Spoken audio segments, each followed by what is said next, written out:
I'm going to share with you guys the scariest dream that I've ever had to date, where I realized God really does give you warnings in your dream, and sometimes those warnings are a matter of life and death. Like, they're that vital, so you can't ignore like those warnings. Back in 2005, I ended up having a roommate. So me and my best friend decided to move in. And prior to that, I'd had 2 or 3 apartments where I'd had my own apartment and lived by myself. And I had a direct TV guy he was a contractor. He would come and, he would hook me up on the low for direct TV. This time we moved into this apartment, it was no different. I called him up and we made an appointment for him to come. The day that he comes, I'm asleep. My roommate did not wake me up. And she allows him to come into the house, and she just goes into the back room. He works on the TV for a little bit, and then he disappears. At that point, she comes and wakes me up. Like, he said he was going downstairs to get some tools or something. He never came back upstairs, right? A couple of hours goes by. He still doesn't come back. At this point, I'm hot because I'm like, you should have woke me up. Technically, he was here to do business with me. I have the established relationship with him. Why didn't you wake me up? She makes light of it, and she's like, what do you think he's going to do? You think he's going to come back and like steal something? Like, it's not that odd. Like, it's odd, but you shouldn't be paranoid about it, right?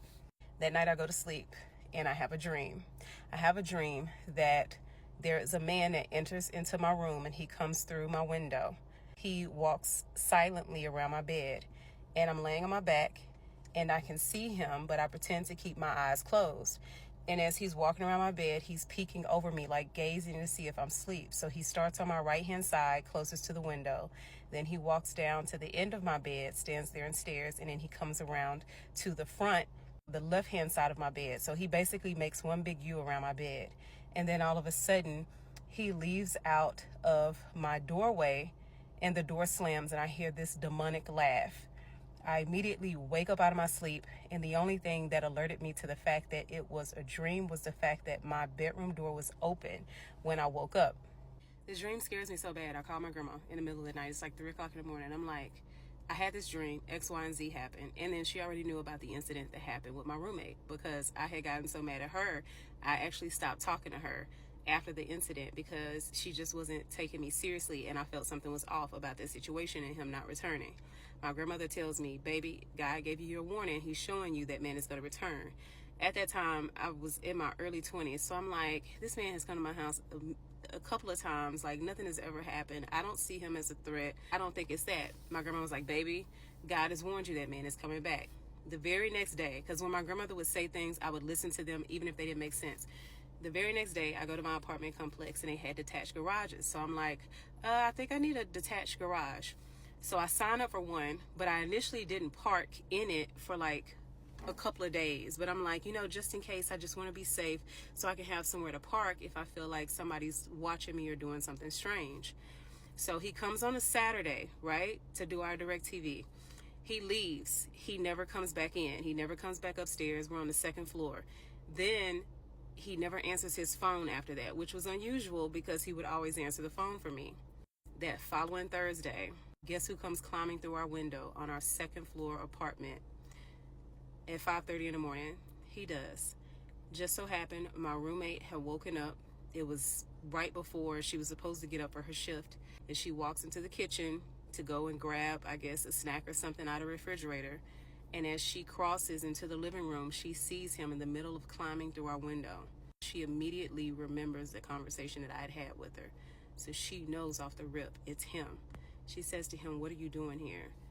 He starts apologizing because he didn't expect to get caught. He tells her, my bad, my bad. So how the living room was, there was a sofa, and then there was a love seat, and then the end table right where the window was. When he climbs through, he tells her, I'll leave, Miss Lady, I'll leave. He starts walking towards the front door. Our bedrooms were on the opposite side. So when you came into the apartment, there was a hall immediately to the right, and then at the end of that hall was my bedroom. And then you went into the middle of the apartment where it was the kitchen, the living room, and then on the opposite side was her bedroom. He starts walking towards the front door, and as he gets to the front door to let himself out, as he's apologizing, he turns around and charges her directly, like pushes her directly down the hallway into my bedroom door, and he begins to attack her. So I literally wake up to her screams as he's rumbling with her in the hallway right outside of my bedroom. So I call 911, and then I go outside. By that time, he had run out the front door. What had happened was the day that she allowed him to come into the house and she didn't watch him, he had actually found her very attractive, which she was. She was a beautiful girl, had a shape long before shapes were being bought. And he had a plan for her. He had actually unlatched and unlocked our windows without us knowing it. We didn't have house cameras and all that type of stuff back in 2005. And so he had unlocked our windows. When he came back in his work truck that morning, used his ladder, climbed up to that second floor window, and just lifted it up and climbed in. And the craziest part about it was when the police came and they actually did their investigation, they did prints. And as they were looking around the area, they found, let's just say, a very sharp, long kitchen tool that he had brought with him to do what he needed to do, but he had accidentally dropped it as he was climbing in. And of course it was dark, so it had dropped between my sofa and my end table, so he didn't have anything on him to actually really do any harm to anybody. At that time, I wasn't into discerning my dreams, and I'm glad my grandmother was able to stand in the gap for me.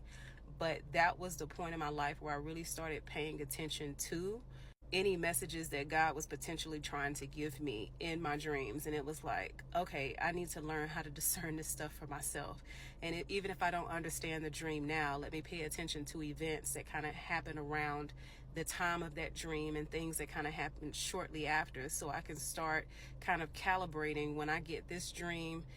Okay, typically this thing happens, or if God shows me this certain thing, then it means this is happening, and I just started kind of calibrating the information that he would give me to get to the point that I'm at now, where things just kind of make a lot more sense.